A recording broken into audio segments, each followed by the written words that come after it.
Next point है अपना Gauss law.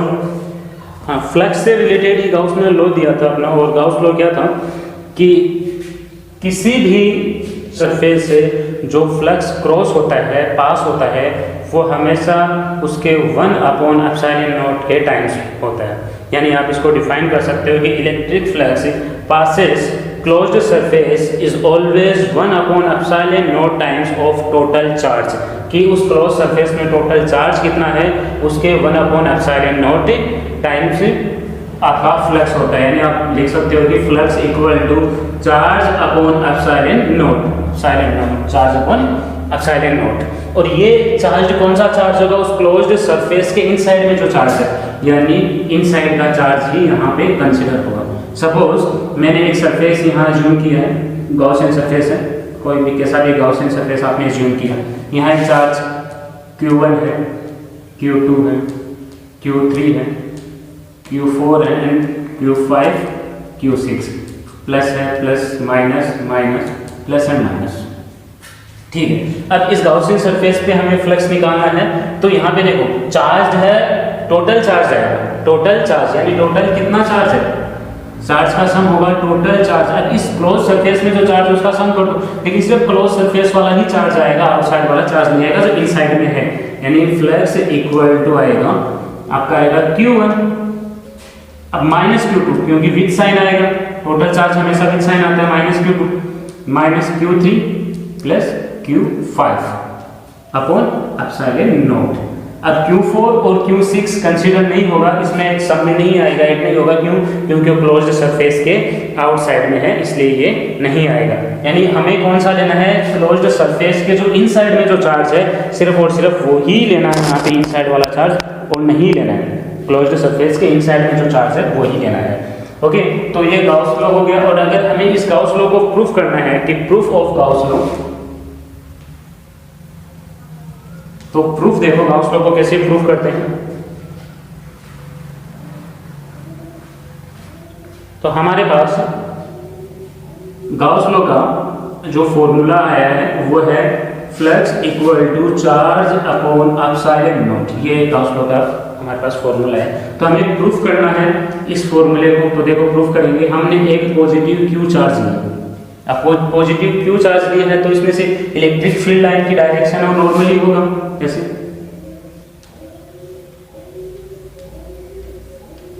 ये इलेक्ट्रिक फील्ड लाइन होगी। अब हमें एक गाउसियन सरफेस अज्यूम करना है, क्योंकि हमें अगर हम कोई गाउस सरफेस अज्यूम नहीं करेंगे, कोई क्लोज्ड सरफेस अज्यूम नहीं करेंगे तो गाउस लॉ तो यूज ही नहीं आएगा। तो हमने गाउसियन सरफेस अज्यूम किया और उस गाउसियन सरफेस की रेडियस हमने मान ली सेंटर से रेडियस है R है, सेंटर से रेडियस कितनी है?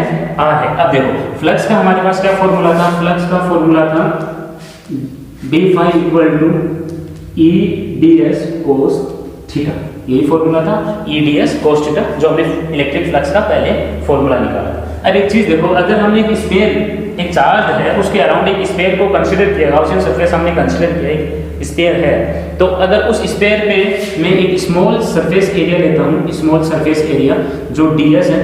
अब इस ds की जो डायरेक्शन है, सरफेस की जो डायरेक्शन है हमेशा नॉर्मल होगी इलेक्ट्रिक फील्ड की, और हमेशा सरफेस की जो डायरेक्शन है हमेशा पैरेलल होगी इलेक्ट्रिक फील्ड की, क्योंकि सरफेस है वो भी नॉर्मली होता है और इलेक्ट्रिक फील्ड भी सरफेस से नॉर्मली निकलता है। सरफेस की डायरेक्शन हमेशा नॉर्मली और इलेक्ट्रिक फील्ड भी नॉर्मल निकल रहा है, यानी दोनों के बीच का एंगल है वो 0 डिग्री। ठीक है, ये हमने पहले ही फर्स्ट जो अपना फर्स्ट पॉइंट चल रहा था चार्ज, उसी में हमने देखा कि किसी भी चार्ज्ड बॉडी से जो इलेक्ट्रिक फील्ड लाइन है वो नॉर्मली एग्जिट होती है, और यहाँ सरफेस की डायरेक्शन देखिए वो भी सरफेस के नॉर्मली होती है, यानी दोनों के बीच में एंगल बन रहा है 0 डिग्री। क्लियर? अब देखो आगे हमारे पास जो फॉर्मूला है d∅ इक्वल टू, अब मैं E की वैल्यू यहाँ पे पुट करूंगा। E की वैल्यू हमारे पास क्या थी? Q/r²। अब यहाँ देखो चार्ज हम यहाँ पे टोटल लेंगे, क्योंकि गाउस सरफेस के अंदर जितना भी चार्ज है, इनसाइड में चार्ज है, वो टोटल चार्ज हम यहाँ पे लेंगे, इसलिए हमने ये पॉइंट चार्ज ही है तो Q चार्ज यहाँ लिया। R गाउसियन सरफेस की रेडियस आ गई R into ds cos theta. अब cos थीटा यहाँ पे, थीटा हमारे पास कितना है? थीटा यहाँ पे हमारे पास 0 डिग्री है, तो cos थीटा में थीटा की वैल्यू 0 डिग्री पुट कर देंगे, यानी आपके पास आएगा d∅ इक्वल टू के Q upon are square into d S, और cos 0 की वैल्यू होती है 1, तो वो हमने हटा दिया वहां से। अब एक चीज देखो, इंटीग्रेशन कर लेंगे, ये तो जो फ्लक्स निकला ये ds जो स्मॉल हमने सरफेस एरिया कंसीडर किया है सिर्फ उसी का फ्लक्स है। अगर टोटल का हमें फ्लक्स निकालना तो हमें क्या करना है, सिंपल सा इंटीग्रेशन करना है। फिजिक्स में क्या होता है, जब भी हमें टोटल निकालना होता है, स्मॉल से लार्ज निकालना है, तो हम इंटीग्रेशन करते हैं। सिमिलर यहाँ पे इंटीग्रेशन करना है, तो मैंने बोथ साइड में इंटीग्रेशन किया, तो डी फाई का तो इंटीग्रेशन हो जाएगा। फिर अगर हम लिमिट की बात करें इंटीग्रेशन की, तो लिमिट की देखो कहाँ से कहाँ तक जाएगा, ये लिमिट जाएगा कि सरफेस टोटल सरफेस एरिया का आप क्या करोगे, इंटीग्रेशन करोगे तो कहाँ तक जाएगा, 4 पाई आर स्क्वायर तक। अगर रिंग होती तो पाई आर स्क्वायर, और स्क्वायर है तो 4 pi are square equal to के Q R square D S, और डी एस का क्या हो जाएगा 4 pi are square, 4 pi are square. तो यहाँ पे फाई इक्वल टू के Q upon R, K Q upon R, और डी एस का आ जाएगा 4 pi are square, sorry K Q upon are square into 4 pi are square. अब एक चीज देखो, आर स्क्वायर से r square cancel out, k की वैल्यू हम पुट कर लेते हैं। के की वैल्यू हम ऑलरेडी जानते हैं कितनी है, 1 upon 4 pi epsilon not Q, और ऊपर क्या बचा हमारे पास 4 पाई आर स्क्वायर से आर स्क्वायर कैंसिल आउट हो चुका है। अब देखो यहाँ पे 4 पाई से 4 पाई भी कैंसिल आउट हो चुका है। हमारे पास यहाँ पे क्या है, फ्लक्स फाई इक्वल टू, यहाँ पे ओनली क्यू बचा है हमारे पास, अपॉन यहाँ पे सिर्फ एप्सिलॉन नॉट बचा है, यानी हमारे पास क्या है, क्यू अपॉन एप्सिलॉन नॉट। यही हमारा गाउस लॉ था, तो यहाँ पे ये गाउस लॉ प्रूव हो गया, क्यू अपॉन एप्सिलॉन नॉट। ठीक है, हमने सिंपल सा कुछ नहीं किया, एक चार्ज लिया है, उसके अराउंड एक स्फीयर माना है, गाउसियन सरफेस माना है, नॉर्मली फ्लक्स का फॉर्मूला यूज में लिया है, इलेक्ट्रिक फील्ड इंटेंसिटी का फॉर्मूला पुट किया है, बोथ साइड में इंटीग्रेशन किया है, ds का integration 4 pi are square put किया है, k की वैल्यू पुट की, जो कट रहा है कैंसिल आउट हो रहा है उसको कैंसिल आउट किया, और हमारे पास फाइनली फ्लक्स का फॉर्मूला आ गया, गाउस लॉ यहाँ पे प्रूव हो गया, ये प्रूव हो गया गाउस लॉ की phi equal to q upon epsilon naught है। एक चीज का आपको ध्यान रखना है कि अगर किसी क्लोज्ड सरफेस के इनसाइड में अगर चार्ज नहीं है तो फ्लक्स नहीं होगा, क्योंकि यहाँ पे देखो फ्लक्स क्या है, चार्ज अपॉन एप्सिलॉन नॉट, और ये चार्ज क्या है, इनसाइड का चार्ज है, तो चार्ज अगर इनसाइड में जीरो है, क्यों ही अगर इनसाइड में जीरो है तो फ्लक्स भी जीरो होगा। यानी किसी भी किसी भी क्लोज्ड सरफेस के इनसाइड में, किसी भी क्लोज्ड सरफेस के इनसाइड में चार्ज नहीं है तो फ्लक्स जीरो होगा। आउटसाइड में कितना ही चार्ज हो कोई फर्क नहीं पड़ेगा, अगर इनसाइड में चार्ज नहीं है तो फ्लक्स जीरो होगा। ठीक है, इसके बाद में हमारा पॉइंट है, इसी की एप्लीकेशन है, और एप्लीकेशन से पहले हम एक चीज़ देख लेते हैं, linear charge density, surface charge density और वॉल्यूम चार्ज डेंसिटी, क्योंकि हम गाउस लॉ की जो एप्लीकेशंस देखेंगे उन एप्लीकेशंस में हमें ये वर्ड यूज में आने वाले हैं, linear charge density, surface charge density and volume charge density. तो पहले इनको देख लेते हैं कि ये होते क्या हैं, उसके बाद हम आगे चलते हैं।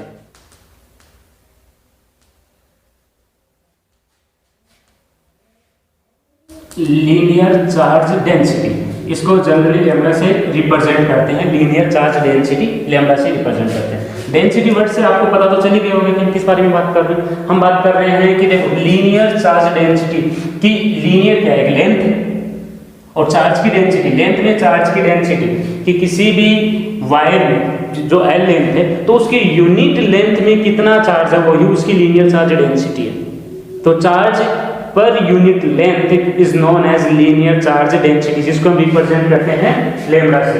यानी हम लैम्डा इक्वल टू क्या आ जाएगा, charge upon length, charge upon length, यानी चार्ज पर unit length is known as linear charge density.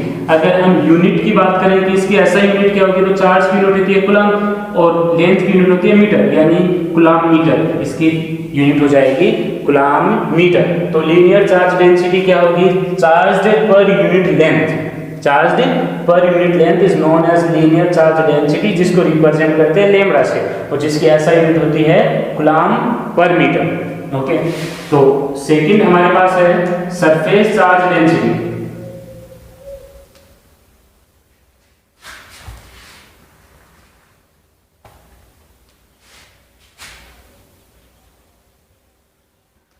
तो सरफेस चार्ज डेंसिटी हमारे पास सेकेंड है, जिसको हम रिप्रेजेंट करते हैं सिग्मा से। सरफेस चार्ज डेंसिटी सिग्मा से।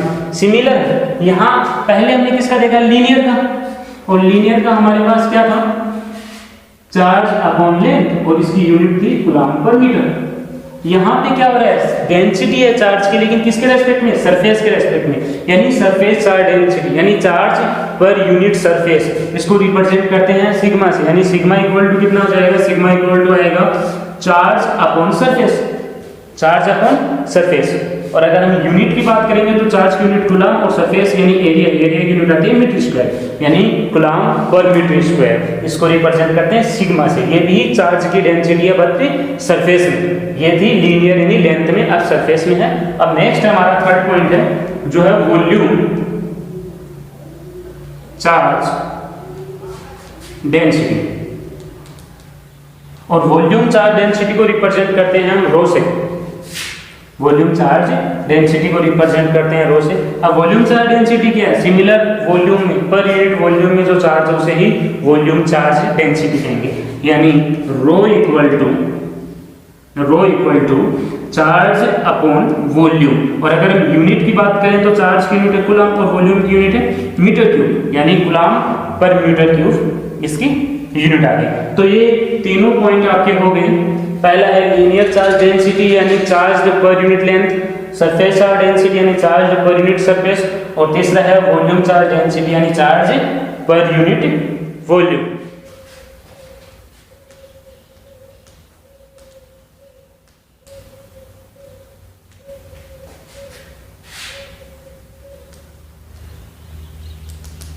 Applications of Gauss law. तो एप्लीकेशंस ऑफ गाउस लॉ में सबसे पहले हम एक लीनियर कोई वायर है, चार्ज्ड वायर है, इंफिनिटी लीनियर चार्ज्ड वायर है, उसके ऊपर फ्लक्स फाइंड करेंगे, फिर इलेक्ट्रिक फील्ड फाइंड करेंगे। उसके बाद में क्या आएगा, एक सरफेस प्लेट है उसमें फाइंड करेंगे। तो फर्स्ट आ जाएगी इलेक्ट्रिक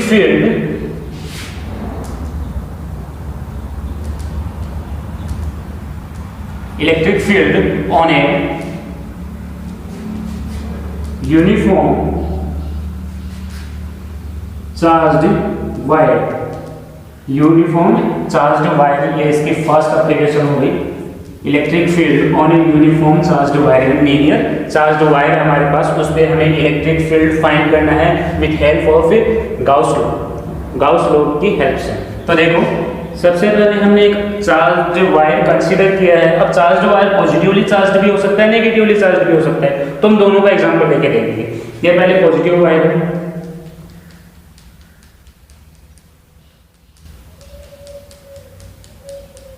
ये पॉजिटिव वायर।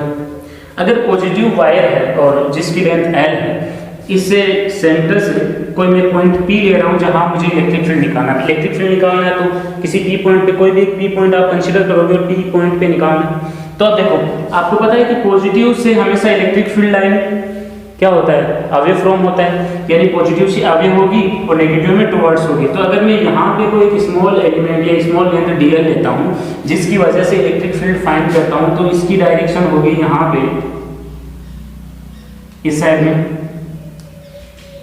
समझ रहे हो। सिमिलर यहाँ पे कोई स्मॉल dl लेंथ लेता हूँ, उसकी वजह से इलेक्ट्रिक फील्ड होगी, वो भी इधर ही होगी dE। अब यहाँ पे जो अगर मैं रिजल्टेंट इस P पॉइंट पे अगर रिजल्टेंट इलेक्ट्रिक फील्ड की बात करूँ कि रिजल्टेंट इलेक्ट्रिक फील्ड कहाँ पे होगा, तो एक स्मॉल एलिमेंट की वजह से इलेक्ट्रिक फील्ड की डायरेक्शन ये है, दूसरे की वजह से ये, तो रिजल्टेंट कैसे निकालेंगे, तो हमें इन दोनों इलेक्ट्रिक फील्ड है उनको कंपोनेंट में चेंज करना होगा। ये थीटा पे हम मान लेते हैं कि ये नॉर्मल है, नॉर्मल के साथ थीटा एंगल पे है बहुत। तो फर्स्ट वाले को मैं कंपोनेंट में चेंज करूंगा, तो परपेंडिकुलर वाला कंपोनेंट बन जाएगा DE sin थीटा, और हॉरिजॉन्टल वाला या थीटा के साथ वाला बन जाएगा DE cos थीटा।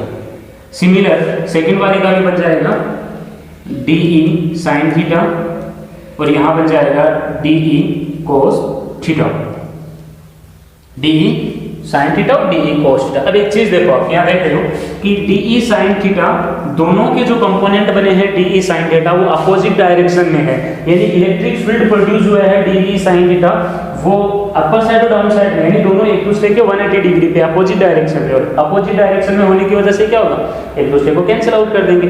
यानी डी साइन थीटा की वजह से तो हमें कोई इलेक्ट्रिक फील्ड नहीं मिला। तो अब इलेक्ट्रिक फील्ड किसकी वजह से मिला है, हमें इलेक्ट्रिक फील्ड मिला है डी cos थीटा वाले कंपोनेंट की वजह से। और डी cos थीटा वाला कंपोनेंट है वो नॉर्मली है, वायर के क्या है, नॉर्मली है। अगर वायर के नॉर्मली है तो अब इनको हमें टोटल वायर का निकालना है कि टोटल वायर का इलेक्ट्रिक फील्ड कितना है, तो हम इनका सम कर देंगे सिंपल सा।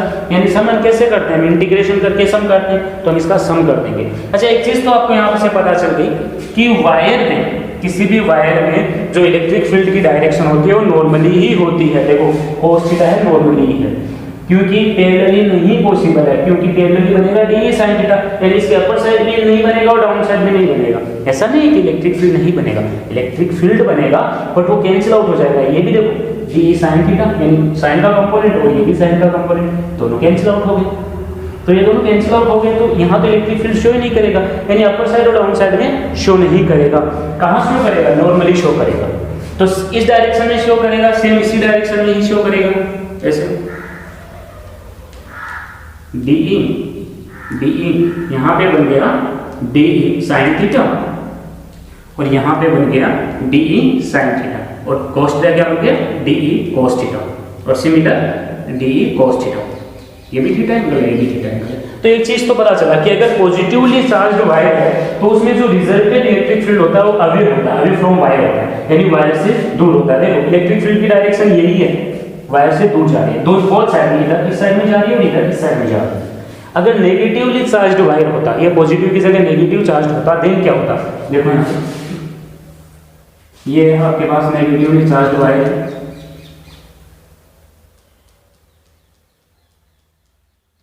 ये एक वायर लिया हमने एल लेंथ का और नेगेटिव चार्ज है।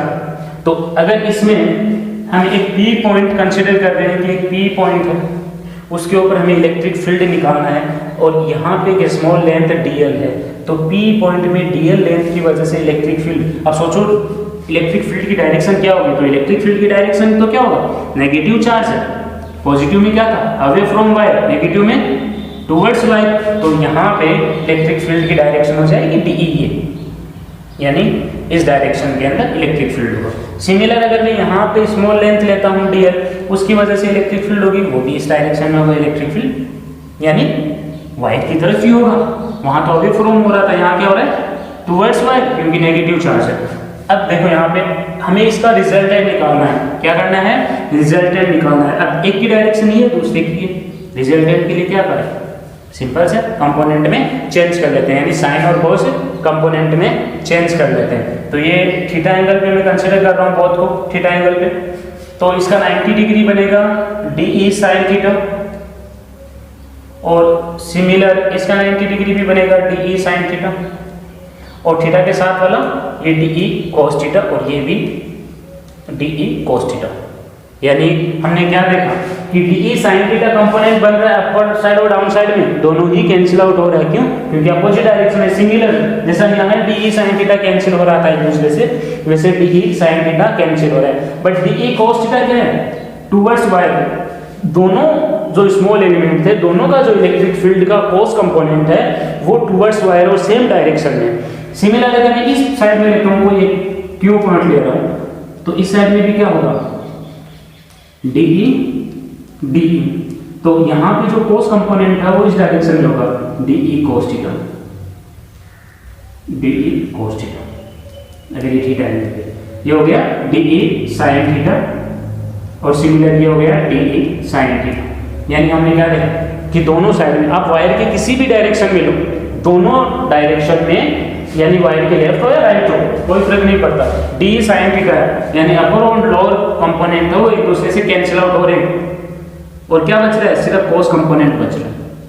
तो यहाँ से एक चीज ध्यान रखना है, वो क्या, कि पॉजिटिवली चार्ज्ड वायर है तो रिजल्टेंट की जो इलेक्ट्रिक फील्ड, रिजल्टेंट की जो डायरेक्शन है वो अवे फ्रॉम वायर होगी, और अगर नेगेटिवली चार्ज्ड वायर है तो रिजल्टेंट की डायरेक्शन होगी टुवर्ड्स वायर। तो ये तो हमने जो देखा वो वायर में इलेक्ट्रिक फील्ड की डायरेक्शन, सिर्फ और सिर्फ डायरेक्शन देखा। अब हम देखेंगे कि किसी भी वायर में जो इलेक्ट्रिक फील्ड होता है वो कितना होता है, और उसे हम कैसे फाइंड कर सकते हैं with help of Gauss law. तो ये तो सिर्फ ओनली डायरेक्शन के लिए था। चलो आगे चलते हैं। पॉजिटिव ले लेते हैं, नेगेटिव कोई फर्क नहीं पड़ता। हमने पॉजिटिव ले लिया हुआ है, ये पॉजिटिव वायर है। तो हमने क्या करते थे, गाउसियन क्या करते थे, सबसे पहले गाउसियन सरफेस अज्यूम करते थे। ये था, अगर आप गाउसियन सरफेस अज्यूम नहीं करोगे, क्लोज सरफेस अज्यूम नहीं करोगे, तो आप इलेक्ट्रिक फील्ड या फिर फ्लक्स कैसे फाइंड करोगे। तो हम सबसे पहले क्या करेंगे, इस क्लोज्ड वायर को गाउसियन सरफेस अज्यूम करेंगे, एक ऐसा सरफेस अज्यूम करेंगे जो उस पूरे को कवर कर ले। आप सोचो एक वायर है, एक वायर, तो उसमें से जो इलेक्ट्रिक फील्ड अपने अकॉर्डिंग अगर इलेक्ट्रिक फील्ड निकल सकता है तो उसकी 3 डायरेक्शन होगी। अगर मैं वायर लूँ, ये चौका वायर मान लो, तो इस वायर है, इसमें से अगर इलेक्ट्रिक फील्ड निकलेगा तो ऊपर की डायरेक्शन में निकल सकता है, मे बी ऊपर की डायरेक्शन में, नीचे की डायरेक्शन। एक इलेक्ट्रिक फील्ड निकल सकता है इसके अराउंड, चारों तरफ, यानी इसके 3 सरफेस बना, एक अपर साइड का सरफेस हो गया, एक डाउन साइड का सरफेस हो गया, एक सरफेस हो गया अराउंड। यानी एक ऐसा हमें गाउसियन सरफेस अज्यूम करना है जो इस पूरे वायर को कवर करे, यानी इसके तीनों सरफेस को कवर कर सके। तो हम कौन सा गाउसियन सरफेस यूज करेंगे यहाँ पे, हम करेंगे एक सिलेंड्रिकल सरफेस हम कंसीडर कर लेंगे, एक सिलेंडर मान लेंगे। अब देखो सिलेंडर में क्या है, अपर वाला इससे शो करेगा, डाउन वाला शो करेगा, अराउंड वाला बीच वाला बचा हुआ हो गया, ठीक है। अब हमने इलेक्ट्रिक फील्ड की डायरेक्शन, इससे जस्ट पहले हमने डायग्राम में क्या देखा कि इलेक्ट्रिक फील्ड की जो डायरेक्शन होगी वो कैसे होगी। तो इलेक्ट्रिक फील्ड की डायरेक्शन तो हमें पता चल गई कि इलेक्ट्रिक फील्ड की डायरेक्शन ऐसे है, ये इलेक्ट्रिक फील्ड की डायरेक्शन। अब बात करते हैं सरफेस की, कि अगर गाउसियन सरफेस हमने अज्यूम किया है तो सरफेस की यानी एरिया की डायरेक्शन कैसे होगी। क्यों, क्योंकि गाउस लॉ में हमारे पास क्या था, गाउस लॉ से पहले फ्लक्स का फॉर्मूला क्या था हमारे पास, फ्लक्स का फॉर्मूला था E ds cos थीटा। तो हमें एंगल की तो जरूरत पड़ेगी।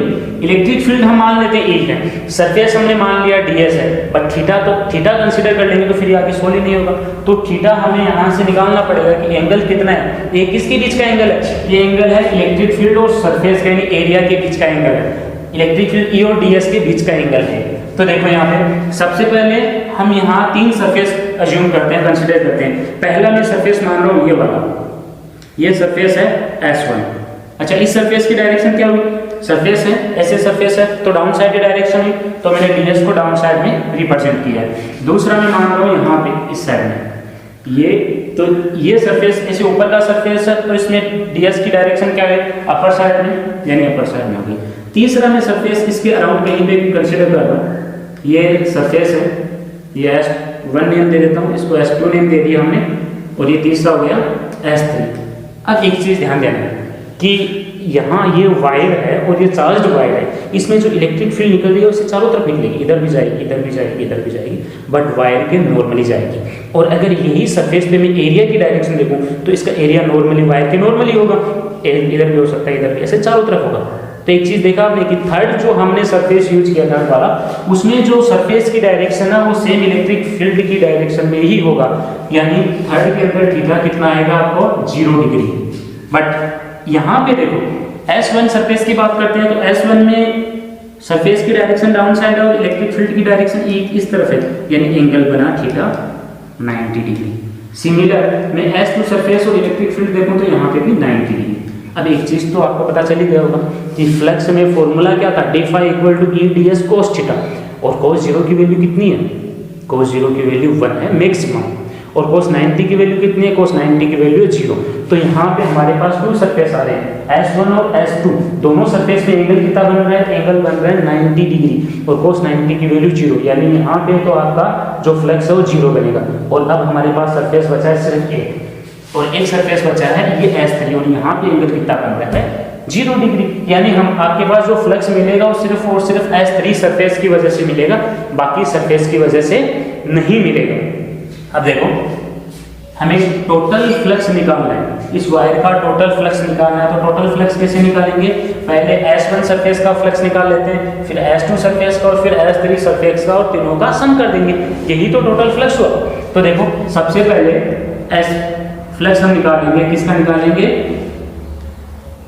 फ्लक्स d phi, और ये निकालेंगे S1 का, फिर हम निकालेंगे S2 का d phi, ये हो गया S2 का, फिर S3 का यानी S3 d phi, पहला S1 सरफेस का, फिर S2 सरफेस का, फिर S3 सरफेस का, तीनों सरफेस का, यानी टोटल इस वायर की अगर मैं बात करूं तो तीन ही सरफेस है वायर के, एक अपर साइड, एक डाउन साइड, एक अराउंड। तो तीनों सरफेस का अगर मैं फ्लक्स निकाल के सम कर दूं, टोटल निकाल दूं, तो टोटल फ्लक्स हो गया।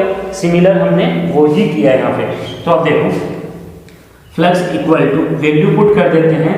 फर्स्ट वाला S1 सरफेस के लिए 5 की वैल्यू वही रहेगी हमारे पास, E ds cos theta, plus second वाले सरफेस के लिए S2 के लिए E ds cos theta and plus third surface S3 के लिए E ds cos theta.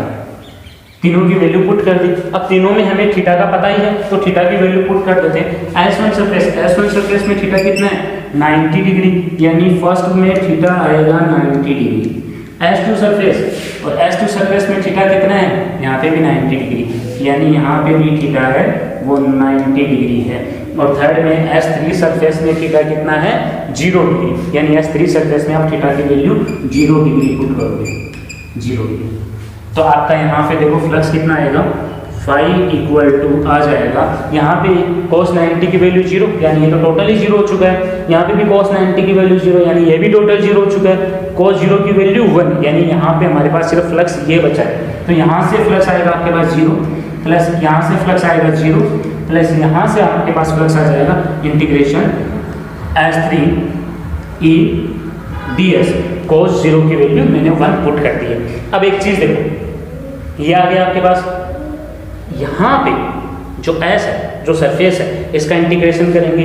E का तो इंटीग्रेशन होगा नहीं, क्योंकि नॉर्मली यूनिफॉर्म इलेक्ट्रिक फील्ड है, तो बाहर निकालेंगे, यानी फ्लक्स टोटल कितना हो जाएगा, E बाहर आ गया और S का इंटीग्रेशन हो गया।